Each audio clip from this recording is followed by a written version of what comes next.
plus petit, mais le plus fort. Dans la forêt, au milieu de tous ses amis, il est heureux, il s'amuse, il joue et il rit. Et une fois qu'il est lancé, rien ne peut l'arrêter. L'aventure l'attend au bout du chemin, mais l'aventure, ça fait partie des plaisirs quotidiens. C'est l'histoire du petit castor, le plus petit mais le plus fort. Dans la forêt, au milieu de tous ses amis, il est heureux, il s'amuse, il joue et il rit. Et une fois qu'il est lancé, rien ne peut l'arrêter. Il est rusé, audacieux, il n'a pas peur. Et quoi qu'il arrive, il sait démontrer qu'il a du cœur. C'est l'histoire du petit castor, le plus petit mais le plus fort. Et une fois qu'il est lancé, rien ne peut l'arrêter.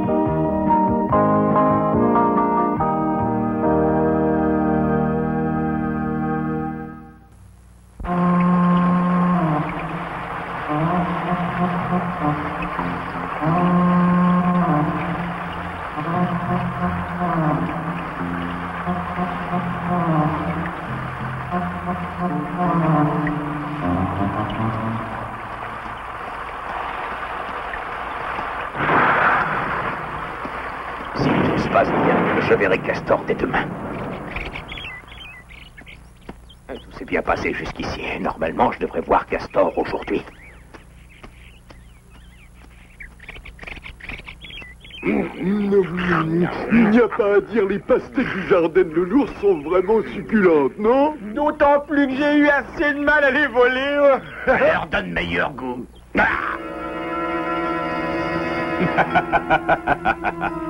Vous avez l'air de vous régaler avec ces pastèques. C'est un des bandits de la montagne. Inutile d'avoir peur et de crier comme ça, surtout. Il y a longtemps que j'ai abandonné le métier. Ah, ça c'est toi qui le dis? Bon, ça va t'étrangler. Non. Je vous prie de m'excuser. Quand on a été bandit, on garde certaines habitudes. Et ceci dit, pourriez-vous m'indiquer la maison de Castor? C'est la première que vous verrez en bas. Merci du renseignement. Je vais pouvoir tenir la promesse que je lui ai faite. Qu'est-ce qu'il raconte? Il lui a fait une promesse. Il lui a peut-être promis de l'étrangler, lui aussi. Suivons-le, on ne sait jamais. Si Castor a des ennuis, nous tirerons peut-être les marrons du feu. Les marrons du feu? Je préfère le melon, c'est plus rafraîchissant.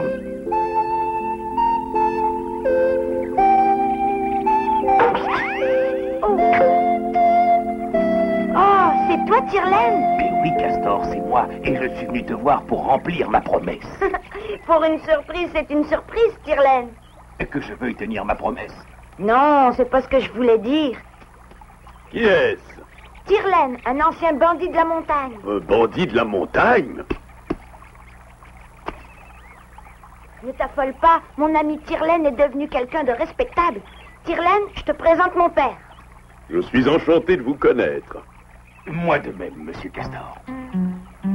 Ils se font des politesses. C'est curieux de voir le père de Castor serrer la main d'un bandit. Et si ça se trouve, ils veulent former une bande pour mettre la forêt de Clairefontaine à sac.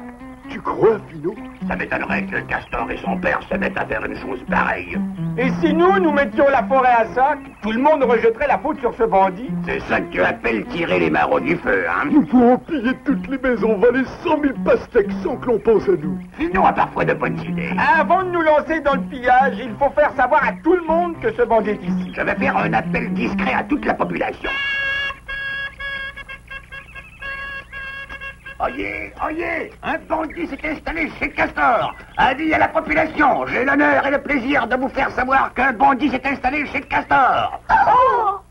Le bandit s'est installé chez Castor. J'ai l'honneur et le plaisir de faire savoir à la population qu'un bandit des montagnes s'est installé chez Castor. Il s'est installé chez Castor pour donner le change, mais il va en profiter pour piller toute la forêt. Ça a déjà commencé. Ce bandit a fait des ravages dans mon carré de pastèques. Il faut avertir nos amis tout de suite, que chacun se tienne sur ses gardes. La meilleure solution serait d'éliminer le danger en obligeant ce bandit à quitter notre forêt. Vous avez entendu parler de ce bandit? Les nouvelles vont vite. J'avoue que c'est une histoire passionnante. Le moins que l'on puisse dire, c'est qu'une vie de bandit, ça sort de l'ordinaire. Il est vrai que l'existence n'est pas monotone, ou plutôt, je devrais dire, n'était. Mais, croyez-moi, ce n'est pas toujours drôle. Non? Pas du tout. Et quand on compare les avantages et les inconvénients, votre existence est enviable.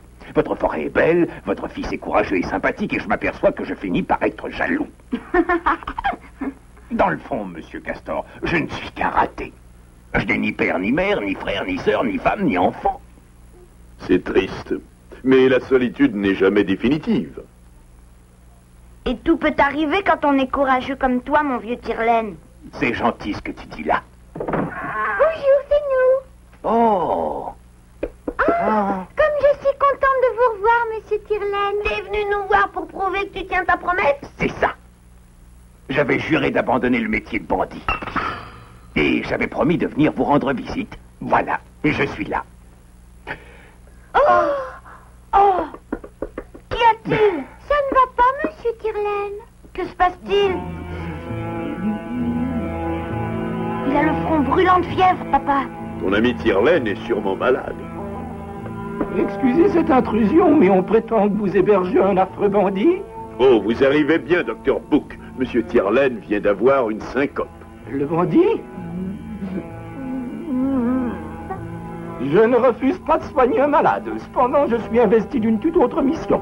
En tant que porte-parole des habitants de la forêt, je vous somme de chasser ce bandit. Qu'est-ce que vous dites? Monsieur Tyrlène est un ami de mon fils. Et je n'ai jamais chassé quelqu'un qui vit sous mon toit. Tyrlène restera ici. Serait-ce votre dernier mot? Auriez-vous l'intention d'entrer dans sa bande? Allons. Ne vous laissez pas emporter, voyons. Tyrlène a abandonné le métier de bandit. Il est devenu honnête. Oh! Tyrlène est mon ami. C'est aussi un ami de Nounours et de Lily. C'est mon ami. Le mien aussi. Je ne suis pas venu pour vous créer des ennuis, mes petits. Je vais partir tout de suite. Excusez-moi. Mais non, ne t'en vas pas. Monsieur Tyrlène. Oh! Est-ce que tu as mal? Je ne vous conseille pas de prendre la route dans cet état-là. Ah oui, je sais. Mais je ne veux pas être une source d'ennui pour mes amis. Ah. Vous avez dit que vous ne refusiez jamais de soigner un malade. Au lieu de vous occuper de lui, vous demandez qu'on le jette dehors. J'ai cru qu'il faisait semblant d'être malade.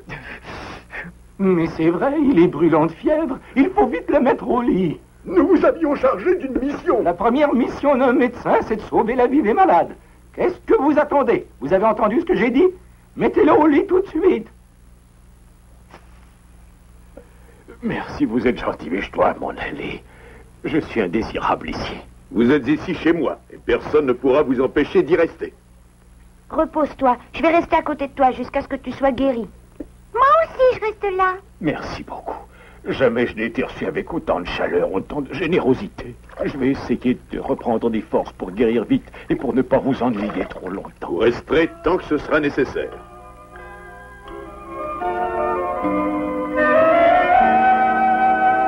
Je trouve curieux que ce bandit soit tombé malade comme ça en arrivant.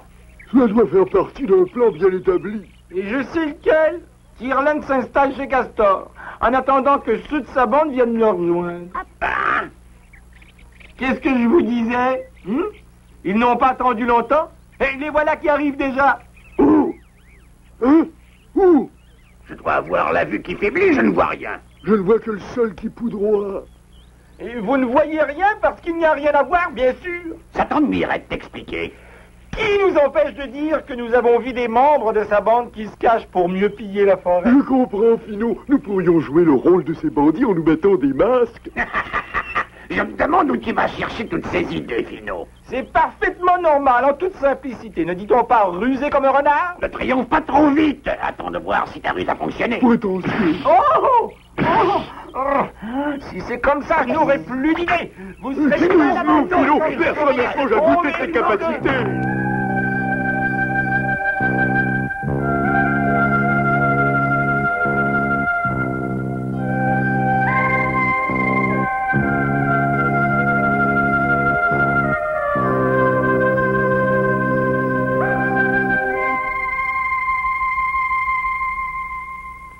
Non, je regrette, mes amis, je ne fais plus partie des vôtres. J'ai promis à Castor d'abandonner la profession. C'est ce qu'il a dû dire à ceux de sa bande. Certainement. En attendant, va te coucher, Castor. Je resterai à son chevet. C'est à toi d'aller au lit. Tyrlène est mon ami.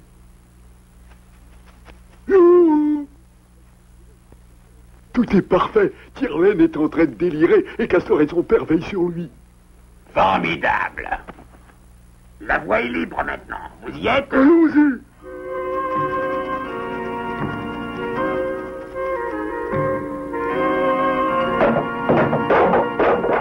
Qu'est-ce que c'est?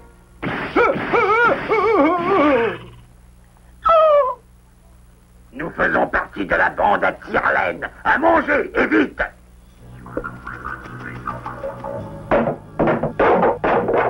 Qui va là? Nous faisons partie de la bande à Tyrlène. Du miel, et vite! Oui, oui, tout de suite, monsieur. Il est ici. Je vous conseille de n'en parler à personne avant le lever du soleil. Sinon, nous vous égorgeons. Oh, nous ne dirons rien, c'est promis.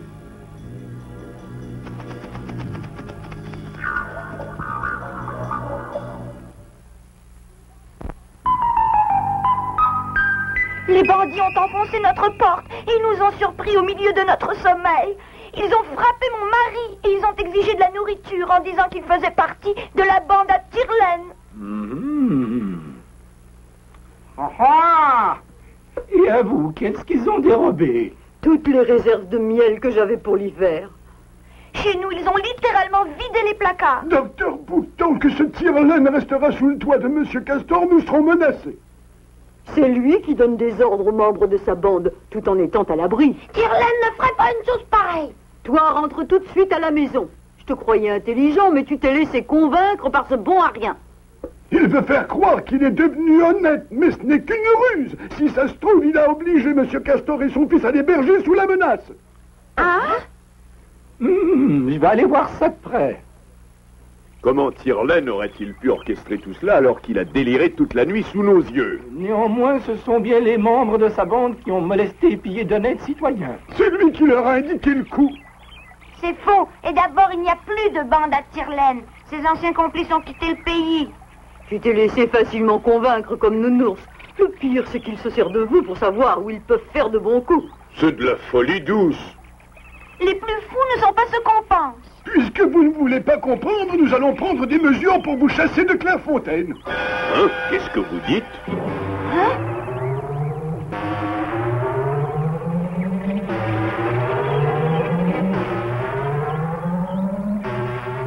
Bon, puisque c'est comme ça, nous irons nous installer ailleurs, en compagnie de notre ami Tyrlène.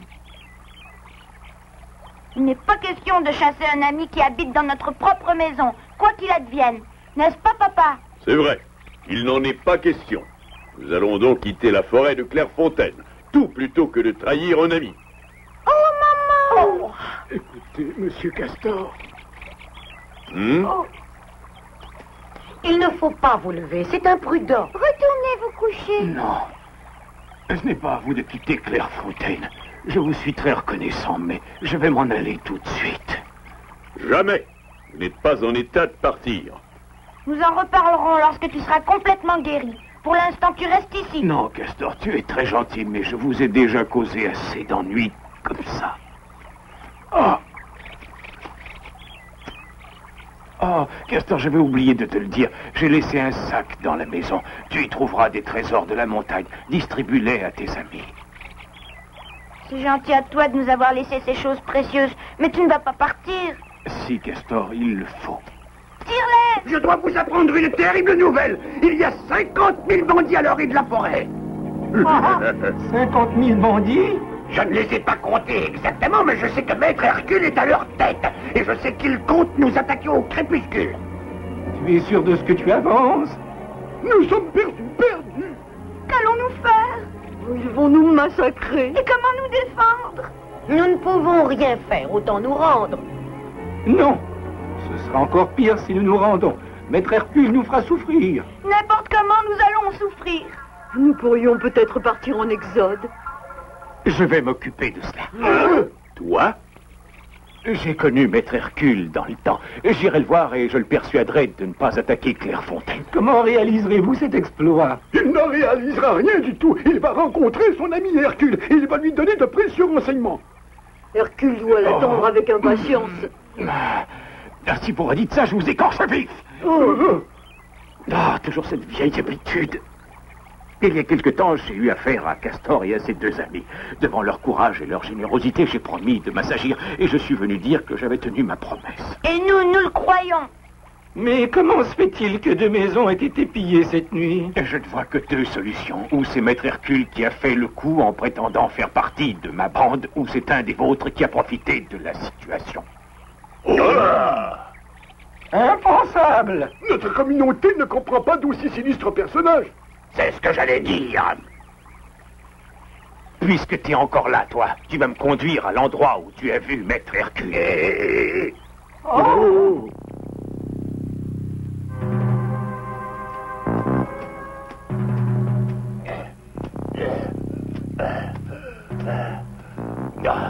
Ça m'apprendra à prendre Finot pour un génie, hein?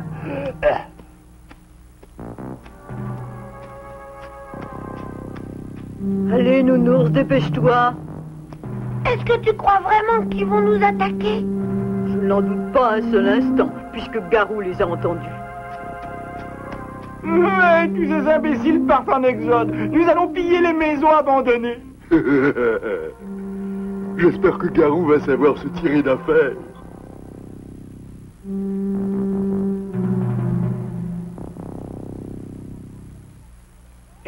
Garou, je ne vois pas de trace de Maître Hercule et des autres. Et je suis pourtant sûr de les avoir vus. Tu en es absolument sûr ou tu crois les avoir vus? J'en suis sûr. Ça vaut mieux pour toi. Et à votre service, monsieur Tyrlène. Je me demande où Hercule se cache. Tous les habitants de Clairefontaine sont en proie à la panique la plus complète. Il faut redresser cette situation. Et comment la redresser? Dr. Book!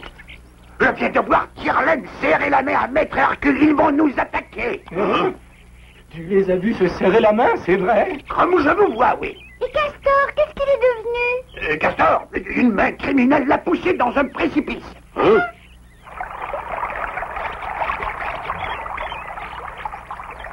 Nous pouvons nous reposer maintenant. Les bandits ne viendront jamais nous chercher ici. Où vas-tu comme ça, nounours?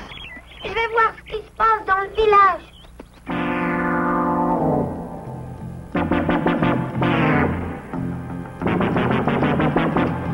Mon pauvre petit Castor, au fond d'un précipice. Castor s'est déjà tiré de situations très embarrassantes. Gardez confiance, monsieur Castor.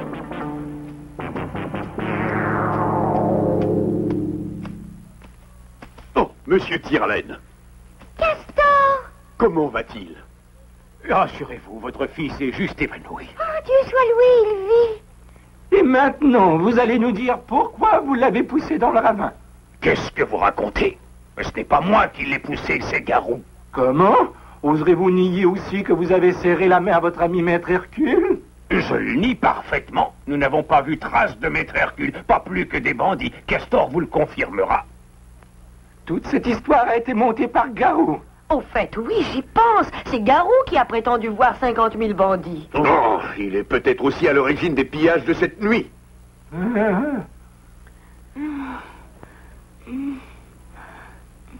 Oh, Castor a repris connaissance, comme je suis contente.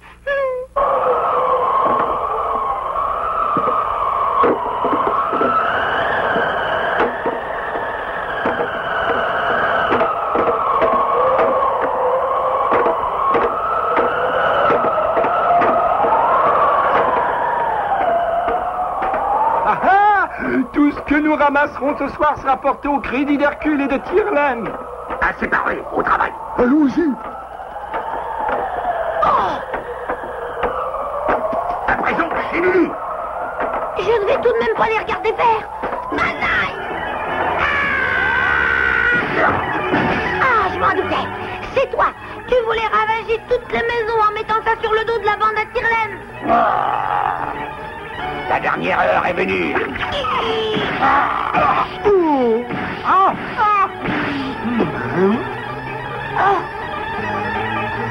toujours vivant, celui-là.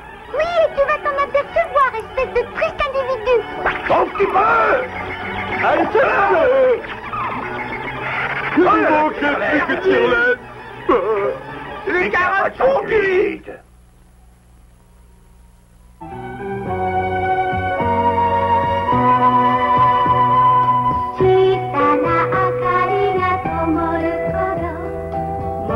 Je tiens à vous remercier du fond du cœur pour ce que vous avez fait. Jamais je ne l'oublierai, mes amis. Pourquoi t'en vas-tu aussi rapidement? Vous pourriez rester un peu plus avec nous? Vous êtes bien gentil, mais j'ai peur de vous causer encore des ennuis. Faites-nous le plaisir de revenir un de ces jours, cher monsieur Tyrlène. Nous serons heureux de vous recevoir. Je prends note de votre invitation. Oh bon, il est encore là. Je vous présente mes plus humbles excuses. Nous regrettons tout ce que nous avons dit. Ma mère ne voulait pas être méchante avec vous. Ne vous excusez pas, je comprends parfaitement votre attitude. J'aurais réagi comme vous en face d'un ancien bandit. Espérons qu'au cours de ma prochaine visite, tout ira bien. Et maintenant, au revoir. Au revoir, Tyrlène, reviens nous voir. Au revoir, mes amis. Tu crois qu'il reviendra, Castor? Évidemment, il a donné sa parole d'ancien bandit d'honneur. Au revoir.